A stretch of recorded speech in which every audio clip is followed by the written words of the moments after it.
From Einmalines Productions, this is Singletrack, episode 311. I'm your host, Matthias Eichler. Thanks for being here.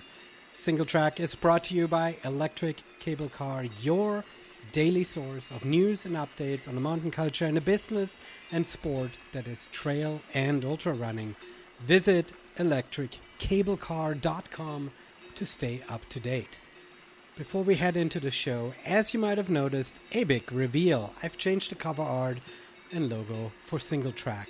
Check out your pod player right now. What do you think? Less red, more blue?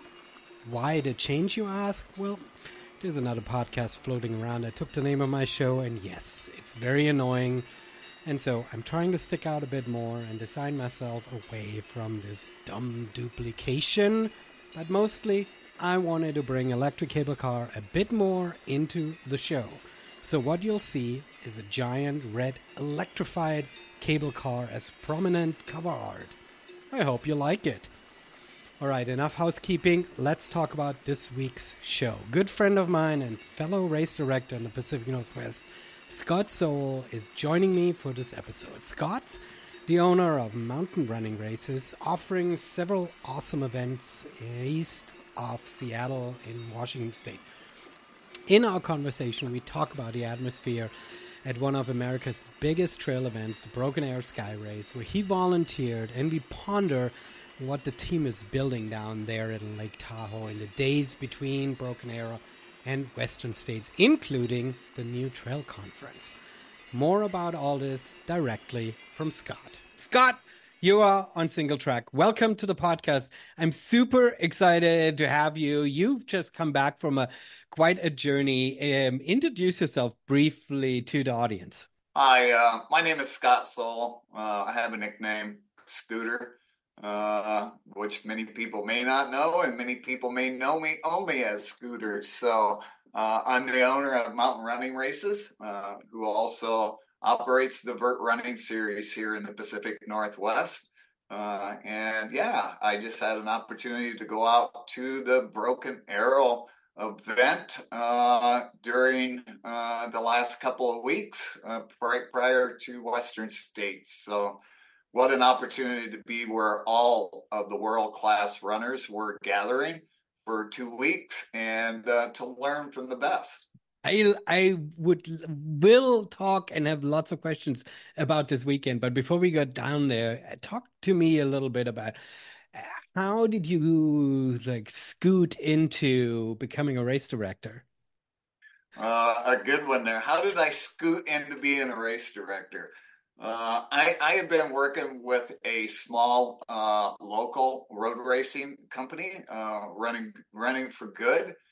Race company where they do 5 and 10Ks locally within the Seattle area for good causes.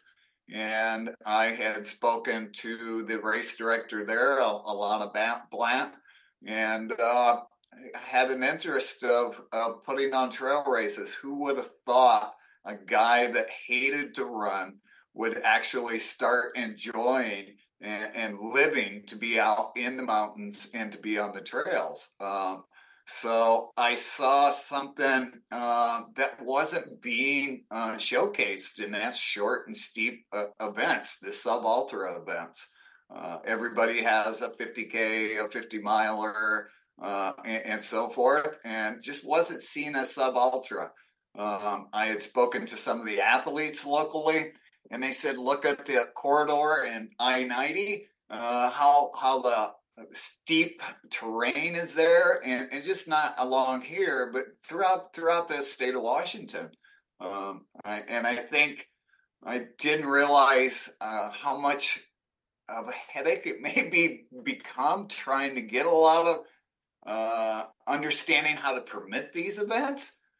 Because much of the I-90 corridor goes in the wilderness areas, so we had to really scope out areas that were suitable and permittable to make these sub-ultra events happen.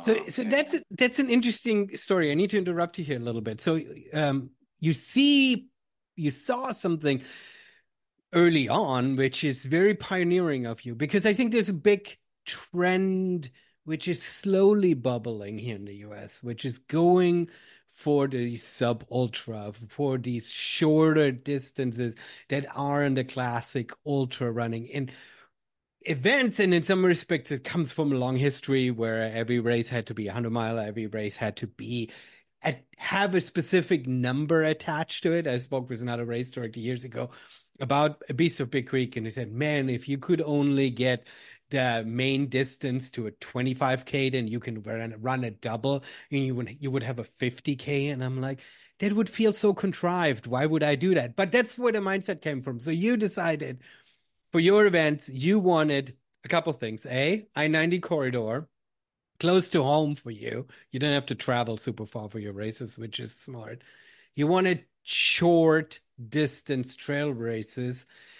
And then you were looking at these, at the 90 corridor where a lot of it is already covered, right? There are lots of events happening. And I think a lot of people recognize when they kind of dip their toes in, permitting can be a bitch. Oh yeah, for sure. You run in the DNR, U.S. Forest Service, private owners. You also run across those that are logging companies. You look at Tiger Mountain. The first thing you go to is Weyerhaeuser has the top of it, so you have to permit through them. So many people just think that you can hold a race anywhere as you want to. And trust me, I have mapped out the state of Washington in so many areas only to find out, oh boy, that was beautiful. I guess we're all going to have to just do it on our own, which is cool. Mhm. I commend those that always love to go out and do their own event per se. Maybe not call it an event, but their own little run to enjoy what the state of Washington has to offer. So, yeah.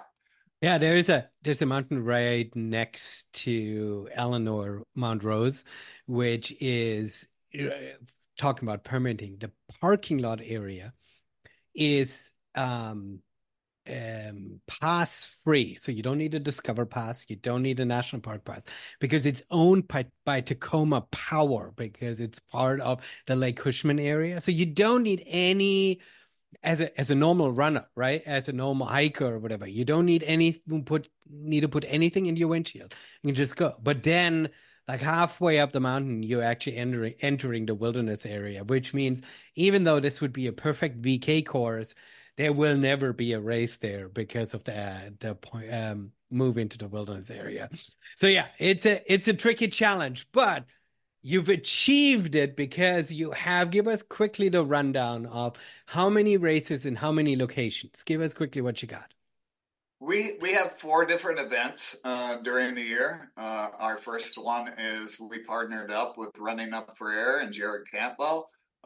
We have that in March, which is on Tiger Mountain in Issaquah, Washington.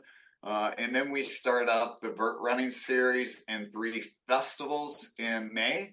The first one, which we just held up in Leavenworth, the Leavenworth Trail Fest. It has three different events at it. It has a 55K, which is a double loop.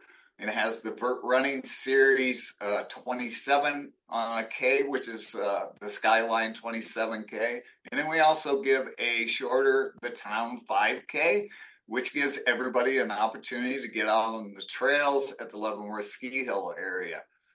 We then take most of the summer off until September.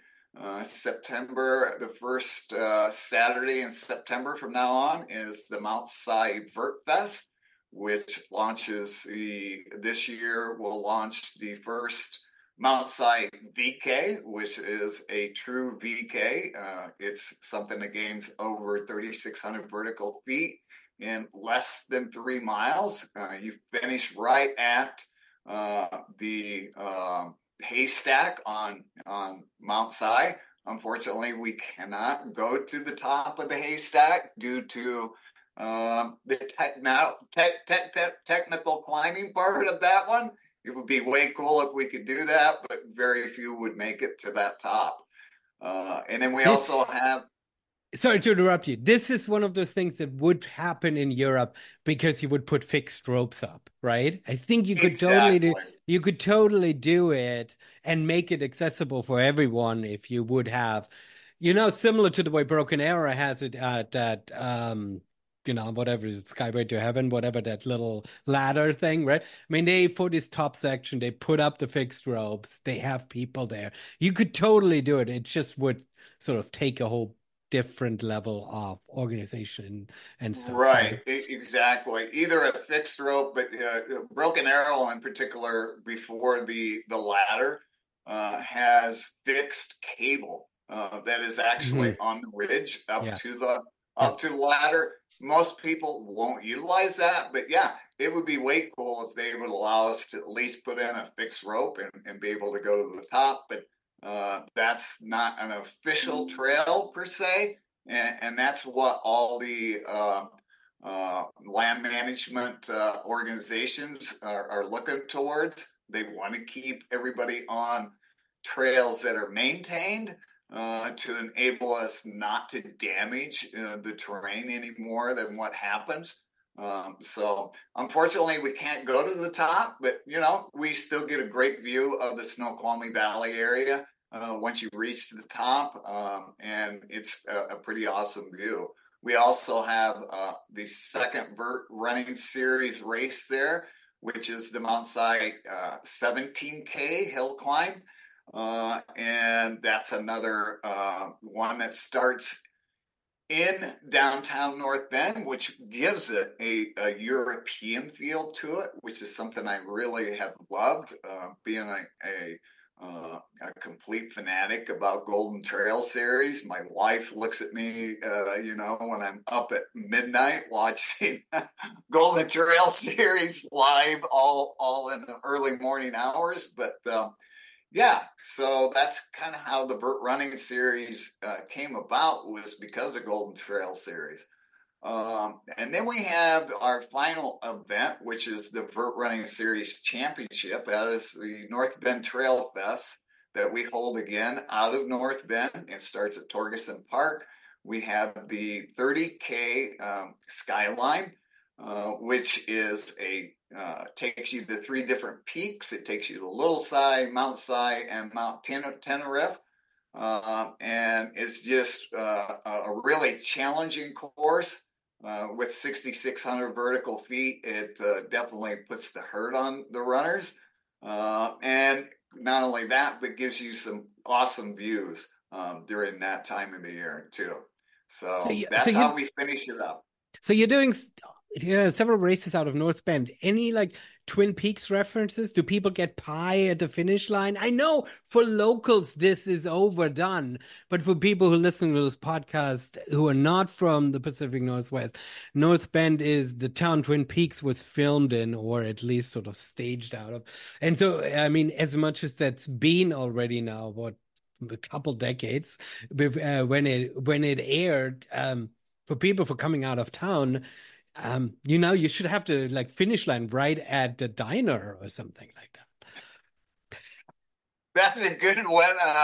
You know, Twin Peaks, when I think about this, I've had others ask this.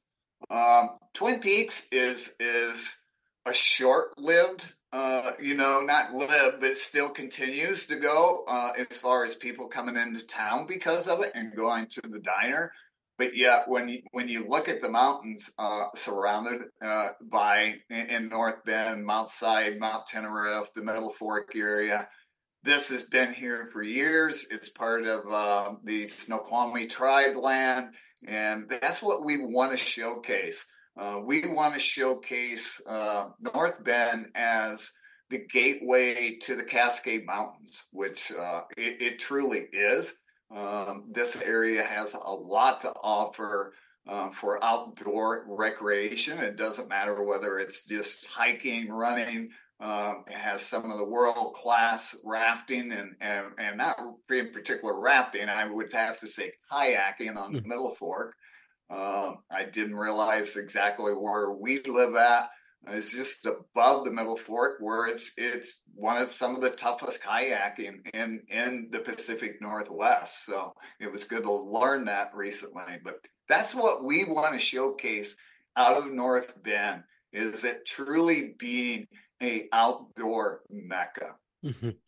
I love it. So I love your tie-in with trying to bring the community in, that your races aren't starting like in the middle of nowhere. It's totally the kind of racing that is after my own heart. Speak to me a little bit about the series, because you have a few races. The Running Up for Air is a little bit standalone, but for the other ones, you have a point system and you have then a championship. Give us the quick rundown of how this works and why people shouldn't look at your races as individual events, but as part of a series. Yeah, great question. How people would be interested in more than running more than one event. The series is sponsored by DinaFit, a great company that's been around for many years. It's a company by athletes for athletes. Most people know them as a ski mountaineering company. Yet they came into the trail running industry in 2011. And not only do they make some of the most world-class gear for running as far as hydration packs and shoes, but they also have world-class runners who are on the stage every weekend. Hans is just one of the many. Locally, Hannah Allgood, Cam Smith, who just really ran an awesome Triple Crown down in Broken Arrow. So they are our sponsor, and what they do is they give out gear awards for the overall point series in three different divisions. We went with three different divisions. It was kind of a runoff of what I have been used to. I came from the mountain bike industry and racing mountain bikes. So we wanted to give elites an opportunity to compete together, to draw them in and allow them to notice that there's others that are top quality within the Pacific Northwest, and some others that are nationally there. But not only that, we also wanted to showcase our sport or recreation runners, which is our second category, which by separating the elite from the sport allows this recreation runner to also compete against each other and not have to worry about getting smoked by these, just these incredible athletes that we have in the Pacific Northwest that come out for this. And then we also brought on the Masters 45 plus category, which gives an opportunity for the older athletes to compete against each other and, again, not have to worry about running against the younger athletes or the elites. So we have three different events this year that are on the point system. We utilize the Golden Trail Series point system on this.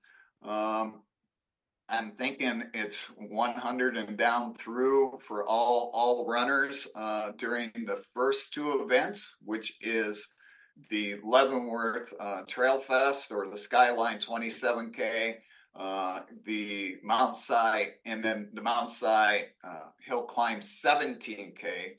That's what we call standard races. And then we require individuals that want to be in the overall series to do one of the first two standard races. If they want to do both, that's fine, but we'll take their best finish from a standard race, and then we ask that they do the championship race in North Bend, the North Bend Skyline 30K, which is about 1.5 times points. So you get more points during the championship race, which makes it a true championship event. So if you have these different divisions, do you then have different starting points, or how do you keep them separate? Is everyone racing together and they have different bibs, like when they come into the finish? I mean, for me as a fellow race director, I can barely keep straight to the runners that do come in. So how do you sort of do that for the racers? Yeah, great question. We start all the races for the Vert Running Series. All divisions start together. Okay. They start at the same time, so it's gun time from that one. We have been utilizing colored bibs, different Mhm. colors for each division, which helps the athletes to be able to determine who they may be running against Mhm. or with. That's how I would rather call it because they're all one big family. You know, we have an awesome trail running family and we love building that out. So starting them all out together, we felt is the best way to be able to do this to where they all get an opportunity to see maybe how well they match up with the others, but also to see them while they're out on the course. Mhm. Most of our courses have one or two sections where they can see the top runners or those in the back end too, to be able to view all of the runners and cheer each other on and be that trail running family and encourage each other. So So, what's your response been from the racers with these different divisions? Because that's very unique. I mean, you're saying you bring that from mountain bike world over, but in trail running, nobody else does that, right? I mean, it feels extra complicated. I know what you're after in a sense that you're trying to give people the chance to, win their division without having to worry about some elite smoking them, right? So I think that there is a noble idea there, but for runners, I mean, none of the other big races are doing that. So how do runners respond to these divisions? Do you get lots of emails saying, what division should I register in? you know, we really don't get a lot of emails. I did have a master's woman this year that did reach out and said, "Hey, I'm really fast. Do I should I go in the sport division, or do I should I go up to the elite?" And we take a look. You know, we take a look at their alter sign up points just to see where they're at. And this particular lady, I just told her, I said, hey, jump in the Masters 45 plus. You're 47. Why not just do well in that and take you can take the series and earn what you really deserve. So, and she did, and we'll see her back again, I think, for the VK. She won the Leavenworth Masters this year. And looking forward to that. We've had a lot of compliments from the elite athletes that have come back and said, thank you for bringing us together like this and giving us an opportunity to race amongst each other rather than just go overall and just feel like we're taking advantage of the recreational runners and others. So that's been really good. The Masters, we've had a lot of compliments on that too. So after the second year, this is our second year going through it, and we've had nothing but good compliments towards running it this way.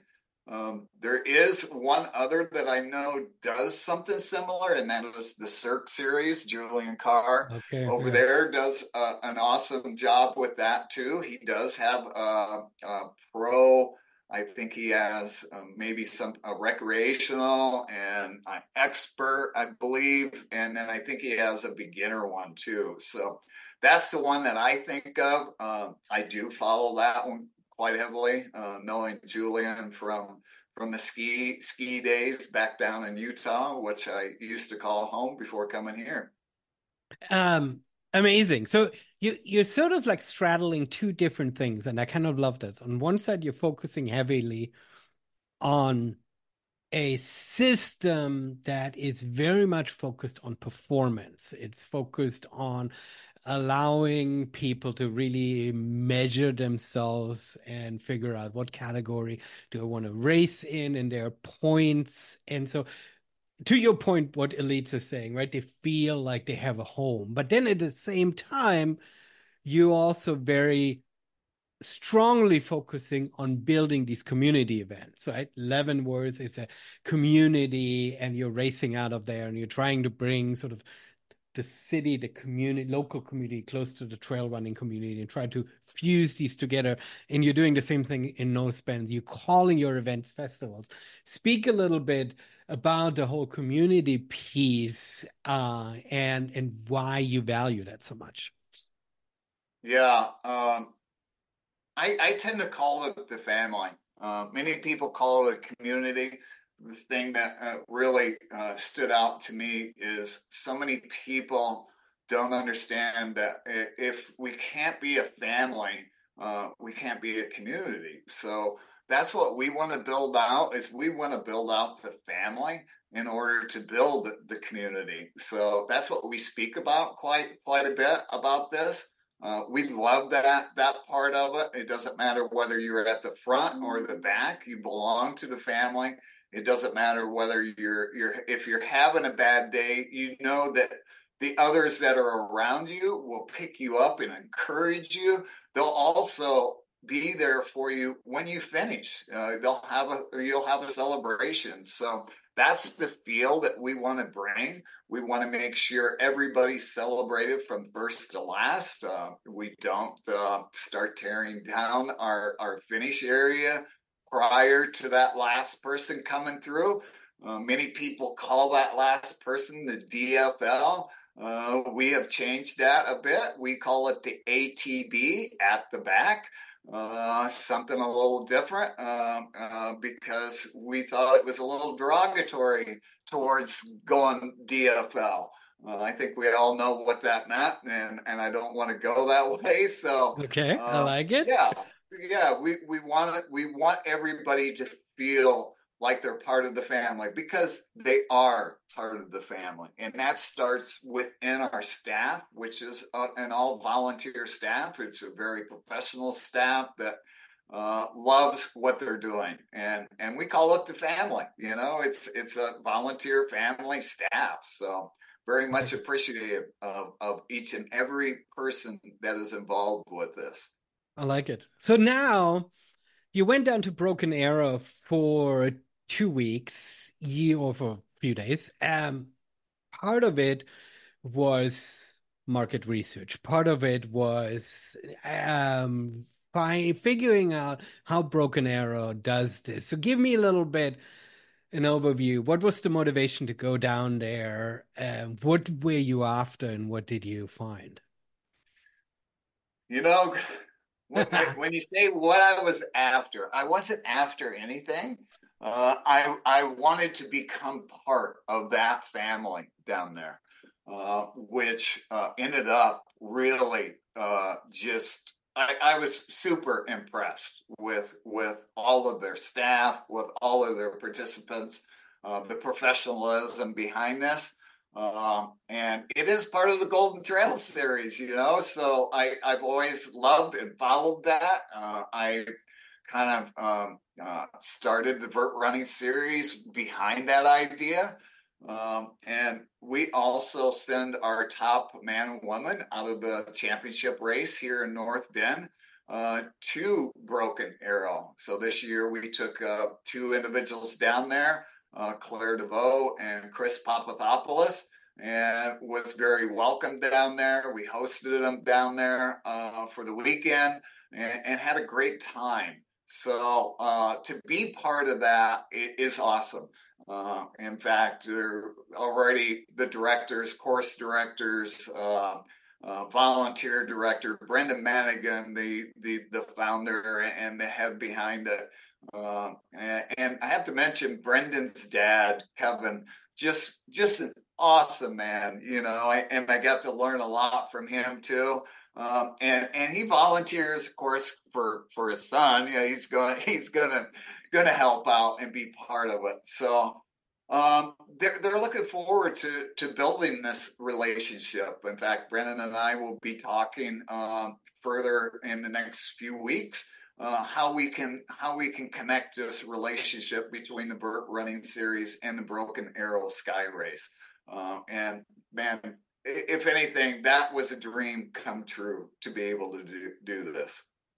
So it is interesting the path that you're taking, because here in the Pacific Northwest, Washington State, perhaps exclusively, and I might get shit for this, but there aren't a lot of race directors who are looking for professional inspiration beyond their bubble, right? There is a little bit this mentality of like, we know what we have here. We're running our races.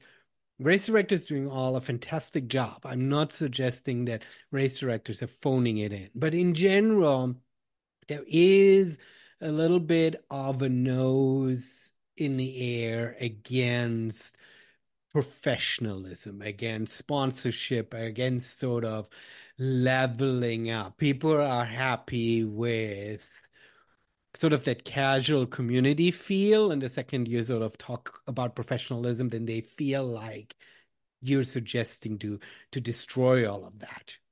I've run the big races myself. I'm equally as inspired as you are by that professionalism. And I have found that just because you have a title sponsor, just because you're bringing some elites in or whatever, you're not destroying everything, right?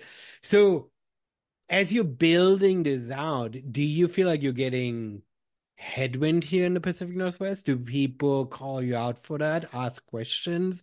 What's your experience? No, I've experienced. We've all experienced a lot of love through this. In particular, I have to think of the other organizations and the other race directors within the Pacific Northwest. It was way cool to be able to work together at the Leavenworth Trail Fest. Evergreen Trail running managed one of our aid stations at the high aid stations. We actually had some individuals that weren't able to make it work for the lower aid station, and I reached out to James Varner and with Rain Shadow Running, and he came through to be able to manage the lower aid station. So what a great way to bring the Pacific Northwest organizations together, the event organizers, and to be able to work together on one event and just enjoy time together. Mhm. And I think you're starting to see that more often now. And we hope that will continue.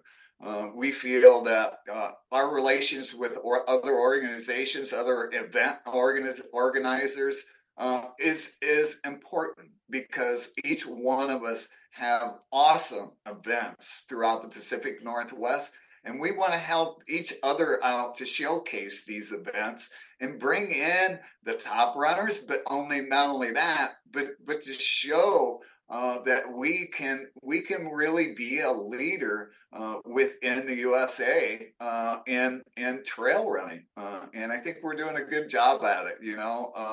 Many organizations start, some are grassroots type events, which is way cool. I love that. When I talked to one of the Northwest trail running legends, Jim Kirby, he's always going like, man, it's all commercialized today. So it's a little bit different feel with our events. We do try to keep it very professional. And when I say that, I look towards the Golden Trail series, and I look towards Broken Arrow. I also look to a new one down at Mammoth Mountain, the Mammoth Trail Fest run by Tim Telefason, who we've had a really good relationship with Tim. In fact, next year, the Leavenworth Trail Fest will send the top man and woman to the Mammoth Trail Fest down there. So bringing these relationships is important to our community, our family, and to the organizers itself. I like it. I like it. Good answer. How long did you stay down there? Were you able to go to TrailCon, that trail conference? I did. I was only going to stay a week. We had a house for a week there in Tahoe City, which was way cool to be right next to the lake and have that opportunity. But not only that, just a short drive up to the resort. So we did. I stuck around for TrailCon. Fortunately, I had the Sprinter van with a comfortable bed in it and was able to stay in Truckee up there. And TrailCon was awesome. I look forward to that one being a 2-day trail conference next year. It's not only for race organizers, but it's for the participants and the elite athletes alike. They discussed many different forms. The one thing that I was in particular interested in seeing is the relationship with UTMB today with some of the events throughout our nation. So that was really good. I was able to talk with Chris Flanagan, who is also the race director at the Canyons. And he is the volunteer race director or director at Broken Arrow. And he helped me to understand the relationship with UTMB and Ironman. I think a lot of us had a little bit of bad taste earlier this year with that.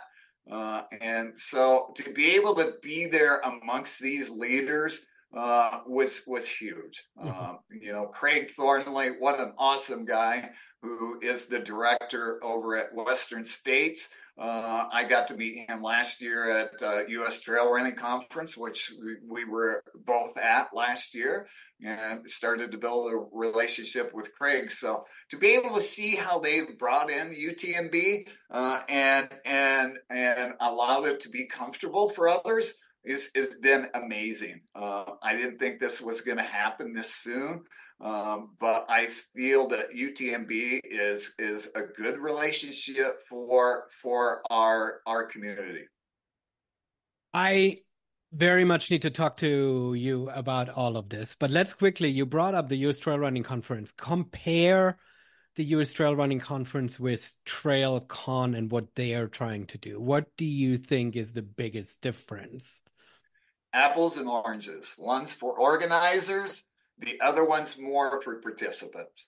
That's what I was seeing. There was over 250 people that registered for the trail con there in the Tahoe area, whereas the U.S. Trail Running Conference has less participants, but these are the leaders that are developing new races. There are those that may want to become race directors.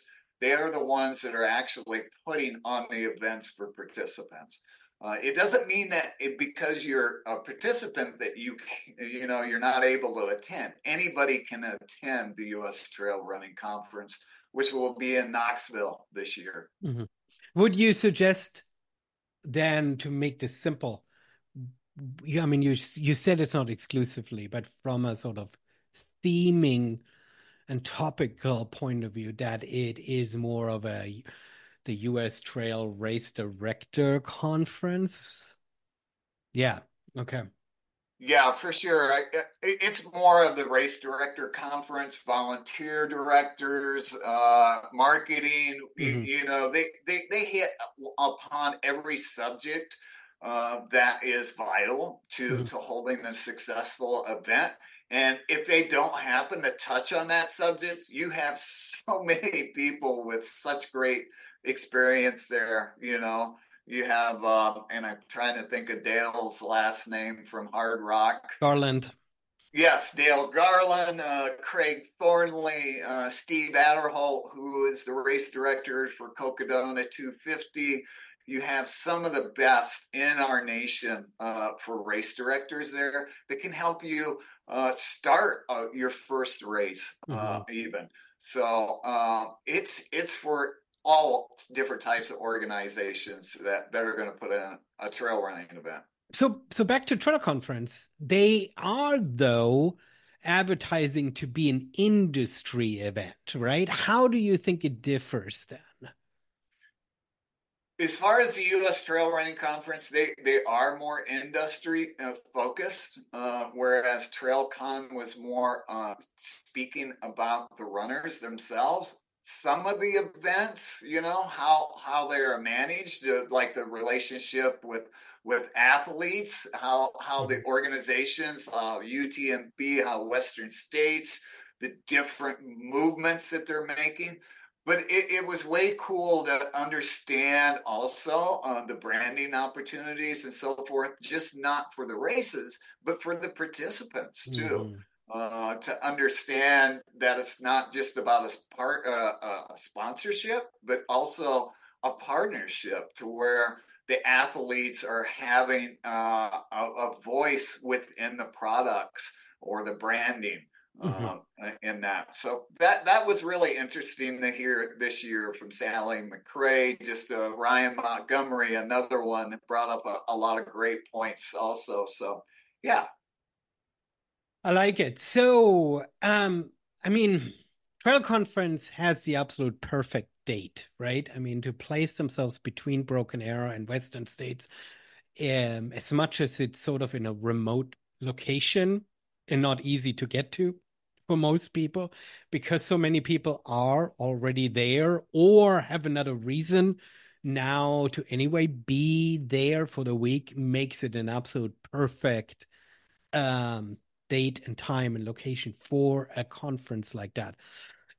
So you overall think it was a good thing and it will have growth and legs to continue? Yeah, I see nothing but the best there. Okay. Dylan Bowman, what a spokesperson for trail running. All the individuals that are involved are headed in the right direction with this. You may see some more involvement with manufacturers. I'm not sure how that's going to end up going, but with 2 days, I would say, yeah, you're going to see manufacturers there also. It is in one of the most beautiful places, where trail running happens in 2 weeks' time. Some of the world's best, are there, and it's a really cool gathering at that area during those 2 weeks. I like it. I like it. Yeah, I was super excited when they announced it and was super curious about it. Um, And I think, yeah, as I already mentioned, I think they placed it in the absolute perfect time. There's only room to grow. Talk to me a little bit more about this UTMB thing. You said you felt like you got some of your questions answers. Do you feel like things were addressed, or was everybody just smiling and hugging it out? No, I really had a great one-on-one conversation with Sean Flanagan, the volunteer director at Broken Arrow, the director at the Canyons.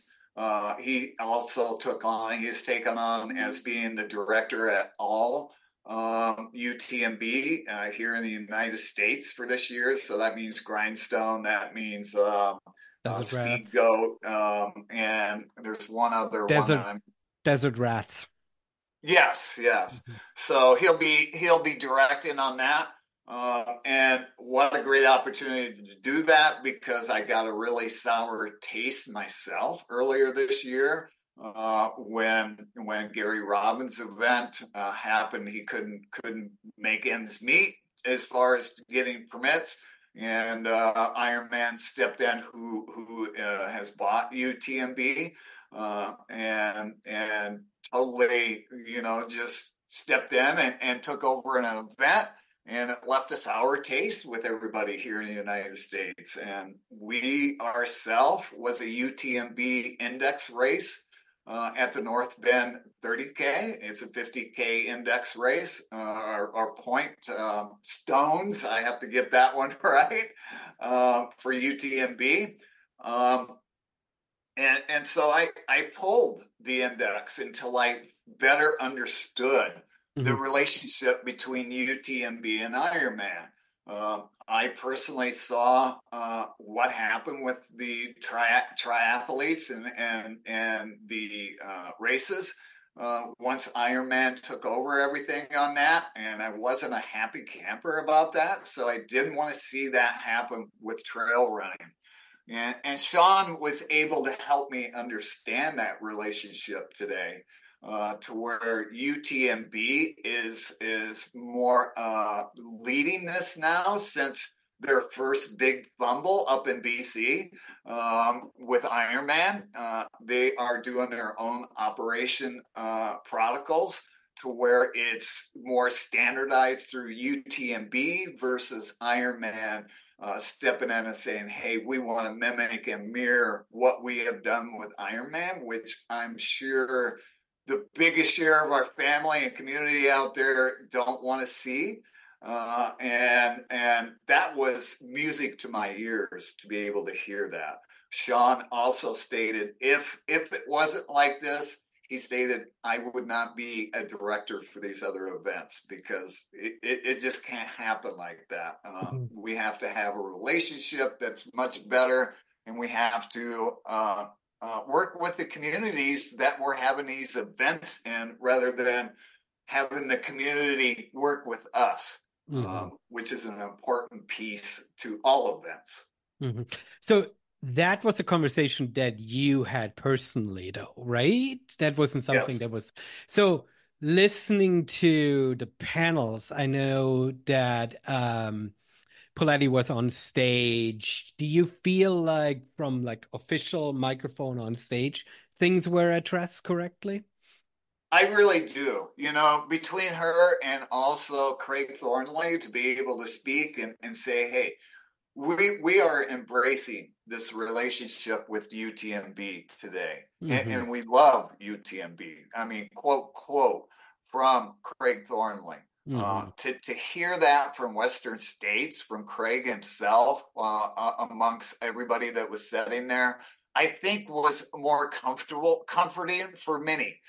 To be able to hear that, and I look forward to seeing what materializes during the next couple of years with UTMB in the United States, in particular, after or North America, as far as that goes, Canada along with it.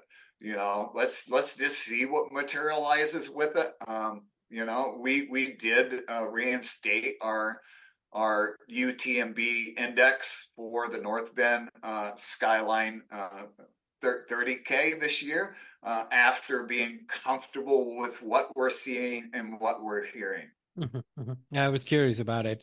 If you put that back up, because it is obviously a good service to the runners, right? And I think that because it is free on top of it, and relatively easy too from an organizational point of view for race directors, right? It's like if race directors pull index, then they're sort of creating what they're most worried about, which is what they're more worried about is that people only run UTMB races and not their own races anymore. But if you don't get the index for UTMB at the independent race, then you can't run the race if you're interested in running UTMB. So it's sort of like a weird catch-22, right?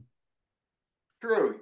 You know, my thought was that we reinstated the UTMB index to the North Bend Skyline 27K even prior to speaking to Sean, in particular because we felt that we couldn't penalize the runners because of our thorn in the side per se, towards Ironman. We just couldn't see that. You know, many runners, it's a huge dream to go to one of the UTMB races. So we felt like we were penalizing them, and we only had a couple of emails about that. One in particular, my answers to or replies to them was, we want to see what this relationship with UTMB and Ironman is truly going to come out to be. So to hear that from Sean was very comforting to us, and I hope it will be comforting to many others. And I hope they get that message out more to the participants.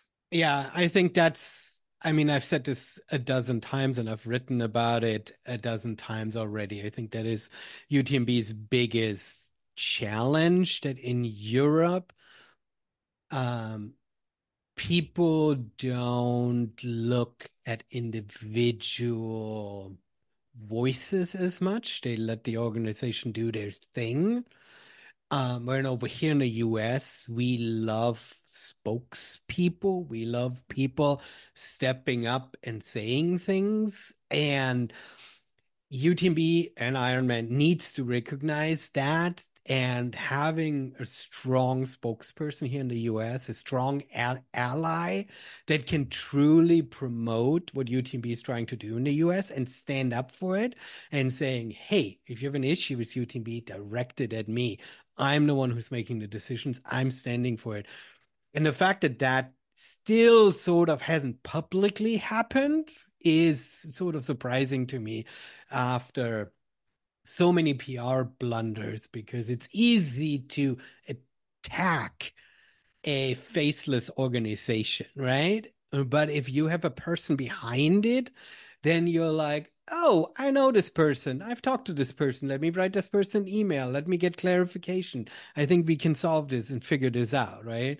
But I think it was just way too easy, when the Whistler situation went down, to have on one side beloved Gary and his voice be basically the only voice that was explaining the situation. And then you've got a corporate entity, two corporate entities, Vale and Ironman UTMB, who were sort of making decisions. There was no face that was saying, hey, this is what actually went down, right? And I think that created a huge trust vacuum. And in some respects, they still haven't solved this publicly. I think they've addressed it in many ways by showing up, by standing up, by continuing to sort of try to mend fences. But I also don't think that the French truly understand what America wants, right? I mean, because the French don't need that. Europe doesn't need that, right? And so I think, I mean, America, the operations just need to be different. And um, well, let's hope they figure that part out. Yeah, I truly hope also that's figured out, and they continue to grow in the right direction with this. Yeah, we are a little bit different in operations. You know, Europe totally has embraced trail running huge, just not only for the participants, but also for the fans and for those that want to come out and be at it. You know, they line their courses for many of their events just in fans to be able to watch it. So we'll see. Time will tell, you Mhm. know. And I feel that there's a healing coming about. And we'll start seeing more of that during this year with UTMB and the events throughout the United States this year and North America. Um, Time will tell, definitely tell on Whistler up there what's going to happen up there. I know a lot of people will avoid that event, and I can understand and hope that those organizers will understand too, and be able to come forward and bring those faces out that you're talking about that can speak upon it. You know, the Dylan Bowmans, the Tim Telefasons, Carl Meltzer. We don't hear a lot from Carl, but you know he's another guy too, which is Well, awesome to he's hear. sold his race to UTMB, right? So, I mean, I think he very much has an opinion on all of this. And he very much um, has also very publicly through that made a statement, right? I think Um, so too. You know, Carl did move to Colorado recently, so it's something I knew he had bought property out there. I didn't know that he had actually moved out there. I wouldn't be surprised that he gets hooked up with Hard Rock while he's there. because you're not going to get Carl a race or get him away from trail running. It's a passion of his. Yeah, yeah. No, for sure. Well, super. Well, thanks for all of your insight on these incredible few days down in the Tahoe region. So for you, what's next is you need to get some training in because you've got a month until Broken Arrow. Are you ready for this? I mean, for Beast of Big Creek. No, it's a Broken Arrow already. Yeah, I don't need to be training for Broken Arrow. I'm telling you, that's some incredible terrain down there. But I am looking forward to being at Beast of Big Creek this year. Uh, an event that I've had an eye on for a long time. Being 64, it's going to put the hurt on me, but you know what? I'm going to enjoy it. That's the whole part of it. You put on great events, and again, it's about family, and I love that, or the community. And I'm looking forward to being there and seeing Mount Eleanor. Being on that top. Hopefully, these legs will take me up there. We'll see what happens. But yeah, I'm putting in the vert right now on our local Issy Alps and up and down the I-90 corridor. So yeah, we'll see you soon. I I love it. Thank you so much for coming out and supporting the race. I can't wait for you. Have you hiked Mount Eleanor before? Have you ever been up? I have No? not. I have not done much over in the Olympic Peninsula. So yeah, I've only seen the photos that you have, and I keep looking at them, going like, okay, I might as well just get on the stair climber because it looks like some stairs are going to be there. But you know what? I'm going to be using my poles. That's all there is to it. It's going to help me out. I always thought poles was not the thing to utilize, but as I got older, I got smarter. As you got older and as you got more into European running, right? Totally. If Jim Walmsley is using poles, I can use poles, You and that see? I I have to go back to that one because I was at the top of the ski hill, the first ski hill area at the vertical at Broken Arrow, and I was at the top before the event started, and I'm looking down the hill, and it's a very steep, 20 whatever percent grade, maybe more, going up this, and I'm seeing this guy just float up the hill during a warm up. Hmm. And, Hmm. and it's very obvious that Jim has such a unique kind of running style. He kind of floats with his poles, and there he comes, just cruising on a jog up this hill. One that I would have had, yeah, it would have been a struggle to walk up. So poles are great. Poles are great on the uphill, and at Eleanor, you can use them on the downhill too, on some of these big steps. So it will work great. We'll have the course ready for you. We'll make sure you make it through the finish line. Awesome. Yeah, I look forward to being at that finish line, and looking forward to just seeing the beauty of Mount Eleanor. I love it. Scott, thank you so much for coming on the podcast. Before I let you go, give people some links where they can follow you, things that they should be checking out. Yeah, we have a couple of Instagram sites. Our mountain running races IG. It's Mountain Running Races. That's our parent company of all our festivals and races, the RUFA.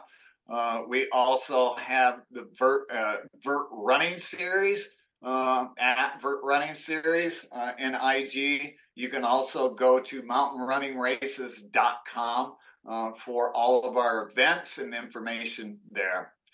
We also have a YouTube channel that I'm starting to work on.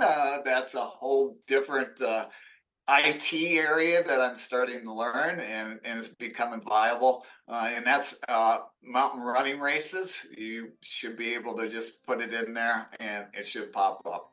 Fantastic. All right, everyone. Follow Scott on those channels. Learn about the Bird Running Series and all of the awesome festivals in the Pacific Northwest Scott puts on. Thank you so much for coming on Singletrack. Thank you very much, Matisse, and you have a great day. Thank you, Scott, for coming on Singletrack, and thank you, dear listeners, for joining us and for all the support throughout the years. More links and info in the show notes at singletrack.fm. This was Singletrack, and I see you over at Electric Cable Car for daily trail and mountain news. I'm your host, Matthias Eichler, saying auf Wiedersehen und Tschüss.